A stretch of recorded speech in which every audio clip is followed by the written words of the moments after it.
नमस्ते guys, picture करो इस सीन को। बारिश की बूंदों की टिप टिप की आवाज़, अ mellifluous symphony from the retro music, मध्यम सी बर्तनों की खनखन और हवा में एक डिलीशियस अरोमा, और इन सब के बीच में हमारा सुपर हीरो मॉम। कुछ खास बन रहा है आज।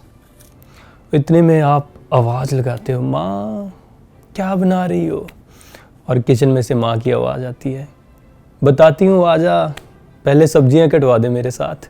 और आप भाग के जाते हो अपने सुपर हीरो की हेल्प करने के लिए और सब्जियों को फटाक से काटने लगते हो। अभी यहाँ पे ध्यान दीजिए कि आप जो सब्जियाँ काट रहे हैं, you are the doer in that situation. Doer कौन होता है?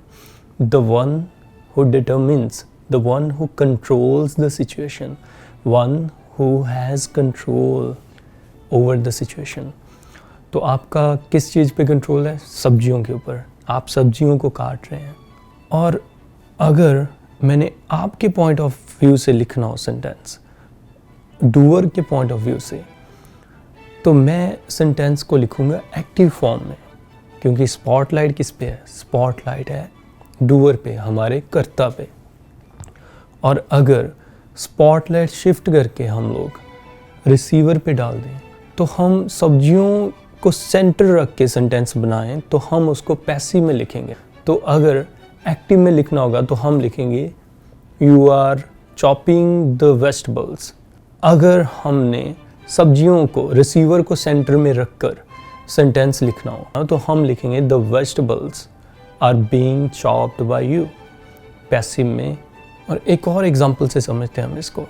थोड़ी देर में आपकी माँ को याद आता है कि घी भी ख़त्म है, तो माँ आपको बोलती है कि जा मार्केट से घी ले आ जल्दी।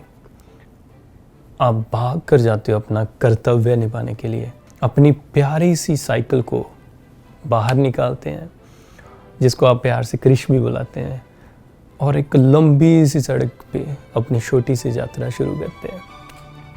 बीच रास्ते में ही, अभी आप दुकान पर पहुंचे भी नहीं, आपकी साइकिल ख़राब हो जाती है और आप साइकिल को ठीक करना शुरू कर देते हैं। ठीक करना, इंग्लिश में इसको हम बोलेंगे रिपेयर करना शुरू कर देते हैं।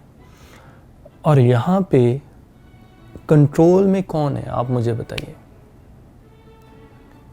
रिसीवर कौन है और डूअर कौन है? डेफिनेटली सो डूअर हैं आप, the one who has control on the situation.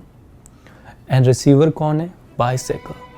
अगर स्पॉटलाइट हमारी डूअर पे है, मतलब कि आप पे है, तो हम उसको एक्टिवली लिखेंगे। क्या लिखेंगे? You are repairing the bicycle.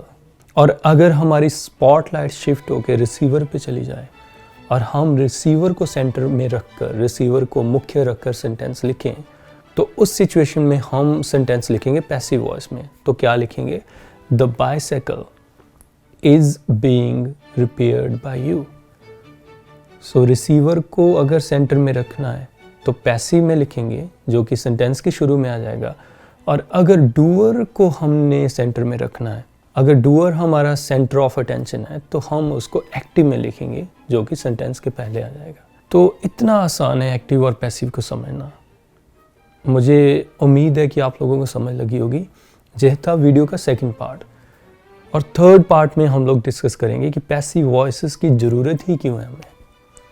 उसके बाद हम लोग इतने ही इंटरेस्टिंग वे में इनके रूल्स भी सीखेंगे, ताकि आप लोग इस तरीके से सीखें कि आप कभी भूले भी ना। सो यही था आज की इस वीडियो में दोस्तों। Till then, let the ember of curiosity burn bright, and I will rendezvous with you in the forthcoming tales. Take care.